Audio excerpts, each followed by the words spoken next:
రాముడు వేరు, కృష్ణుడు వేరు, నారాయణమూర్తి వేరు, మేమిట్లా అనుకుంటున్నాం అనుకోతే ఒక్కొక్క పని కోసం ఒక్క దేవత ఉన్నారు. కానీ వాళ్ళకేం తేడాలు లేవు. విశ్వనాథుడు కాశీలో అందరూ చెప్తాడు. మీ విశ్వనాథుడు ఏమంటాడంటే త్రయోదశాక్షరి మంత్ర జపాన్ని చేస్తుంటాడట కాశీలో విశ్వనాథుడు. ఆ మంత్ర జపాన్ని మనందరం కూడా చేద్దాం.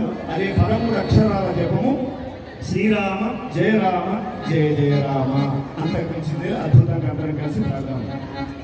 చంద్రమూర్తికి కాశీ విశ్వనాథ భగవానికి ఏకాంబరనాథ భగవానికి శ్రీ శ్రీ చక్రాధిష్టాన కామాక్షి మాతకి